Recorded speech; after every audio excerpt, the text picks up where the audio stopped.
यही योगी जिसको आप लोग साधु संत कहते हो, हम तो हुमायूं का बेटा अकबर कहते हैं, हम तो औरंगजेब कहते हैं, ये नहीं है हिंदू कहने के लायक। ये मंदिर तोड़ने का समर्थन करने वाला आदमी है। 150 से ज्यादा मंदिर तोड़ दिए गए, एक शब्द नहीं निकला इसके मुंह से, इसलिए कि इसकी मुख्यमंत्री की गद्दी ना चली जाए। मुख्यमंत्री की गद्दी को महत्वपूर्ण समझने वाला पौराणिक मूर्तियों के सामने क्या हिंदू हो सकता है? वो सत्ता लुलूप है, वो हिंदू नहीं है। 500 वर्षों से रुका हुआ काम तो हो गया, लेकिन मुहूर्त का भी ध्यान रखना चाहिए था।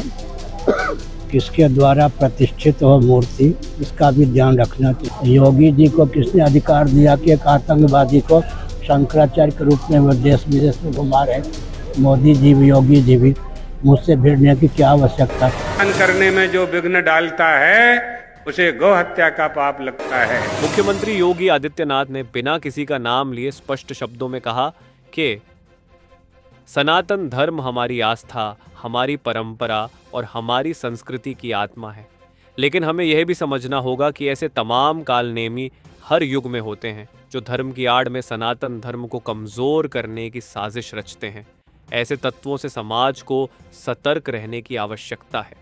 मुख्यमंत्री ने यह भी कहा कि सरकार का उद्देश्य किसी संत, परंपरा या धार्मिक भावना का अपमान करना नहीं है, बल्कि करोड़ों श्रद्धालुओं की सुरक्षा और व्यवस्था सुनिश्चित करना सर्वोच्च प्राथमिकता है।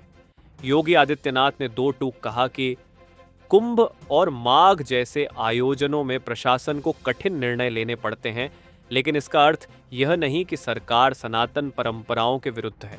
हमारी सरकार स्वयं सनातन मूल्यों पर खड़ी है। मुख्यमंत्री के इस बयान को शंकराचार्य अविमुक्तेश्वरानंद सरस्वती के संगम स्नान विवाद से जोड़कर देखा जा रहा है। हालांकि सरकार की ओर से यह साफ किया गया है कि किसी भी संत का अपमान न तो उद्देश्य था और न ही नीति। एक योगी के लिए, एक सन्यासी के लिए, एक संत के लिए धर्म और राष्ट्र से बढ़कर के कुछ नहीं हो सकता। यही उसके जीवन का ध्येय होना चाहिए। उसकी व्यक्तिगत प्रॉपर्टी कुछ नहीं होती, धर्म ही उसकी प्रॉपर्टी है, राष्ट्र ही उसका स्वाभिमान है। अगर कोई राष्ट्रीय स्वाभिमान को चुनौती देता है तो हमें खुल करके उसके सामने आकर के खड़ा हो जाना चाहिए, उसकी चुनौती का मुकाबला करने के लिए खड़ा होना चाहिए। कोई धर्म के खिलाफ आचरण करता है, क्योंकि ऐसे तमाम कालनेमी होंगे जो धर्म की आड़ में सनातन धर्म को कमजोर करने की साजिश रच रहे होंगे। हमें उनसे सावधान होना होगा, उनसे सतर्क रहना होगा। यागराज से इस वक्त एक ऐसी खबर जो सिर्फ प्रशासन या व्यवस्था का सवाल नहीं, बल्कि सनातन धर्म की आत्मा, संतों के सम्मान और सत्ता की संवेदनशीलता से जुड़ी है।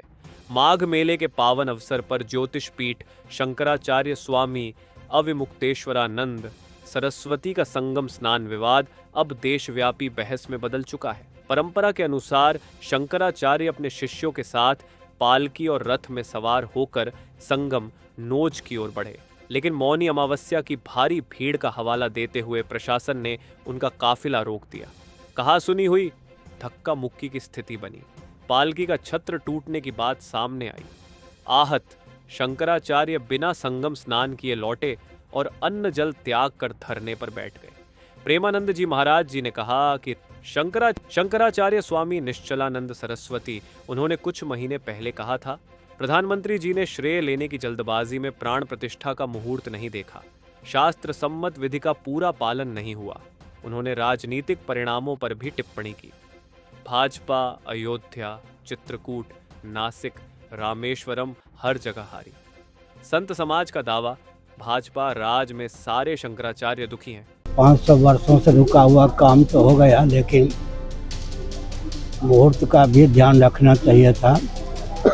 किसके द्वारा प्रतिष्ठित हो मूर्ति, इसका भी ध्यान रखना चाहिए। योगी जी को किसने अधिकार दिया कि एक आतंकवादी को शंकराचार्य के रूप में वो देश विदेश में घुमा रहे? मोदी जी भी, योगी जी भी। मुझसे भिड़ने की क्या आवश्यकता? मुझसे जो भिड़ता है तो चकनाचूर हो ही जाता है। प्रधानमंत्री जी ने त्वरा का परिचय दिया से लेने के लिए।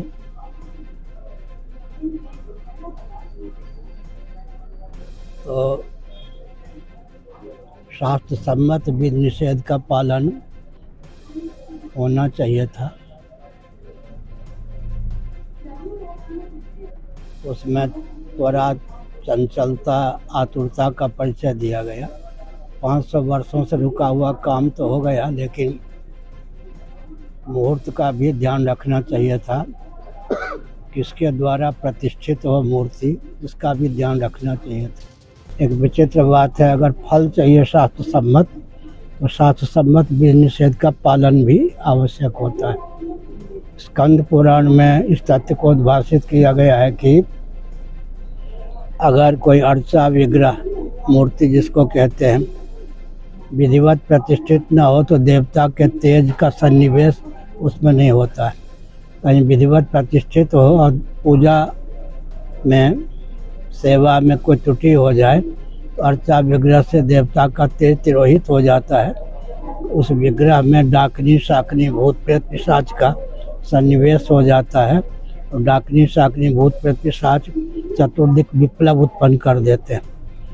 इसलिए देश, काल, पात्र सबका ध्यान रख के कदम उठाना चाहिए था। ऐसा है, राम जी ने यात्रा की, अयोध्या से चित्रकूट गए, चित्रकूट से नासिक गए, रामेश्वरम गए, बीच की भी जगह है, सब जगह भाजपा हारी।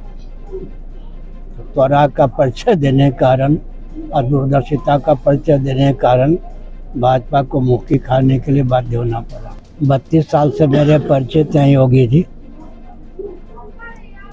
और उनके गुरुजी भी मेरे बहुत परिचित थे। उनके गुरुजी के गुरुजी दिग्विजय नाथ जी का भी मैंने बहुत पहले प्रवचन सुना था। अच्छा काम कर रहे मोदी जी भी, योगी जी भी, लेकिन एक आतंकवादी को मोदी जी के रुख को देखकर योगी जी भी शंकराचार्य के रूप में घुमा रहे हैं। यह तो देशद्रोह है।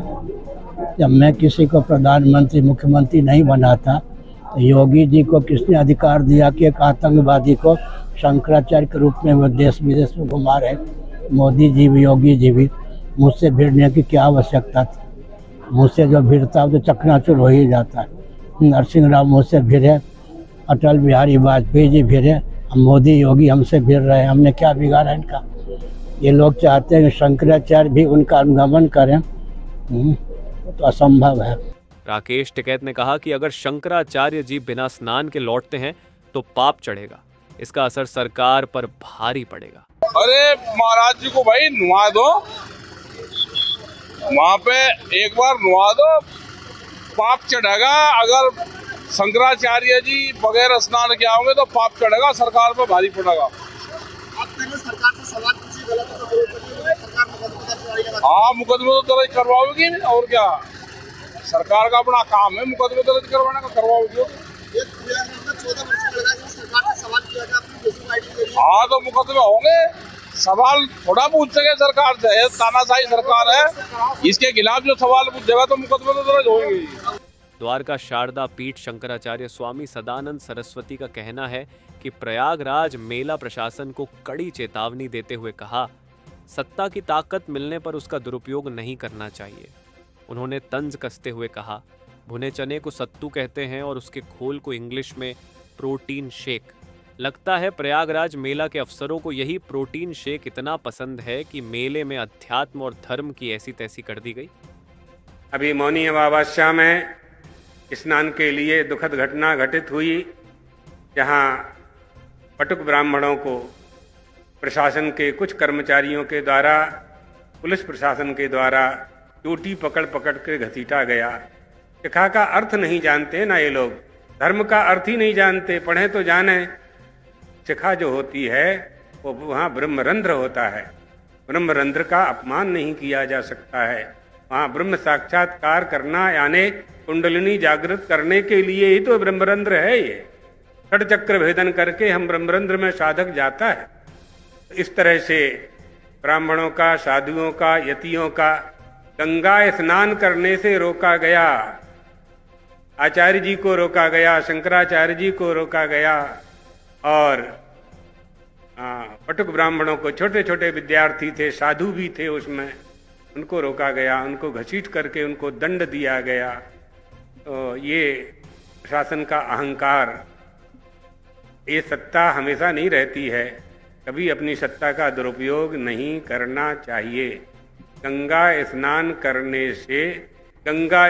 करने जाने वाले लोगों को, गंगा स्नान से रोकने वालों को गो हत्या का पाप लगता है।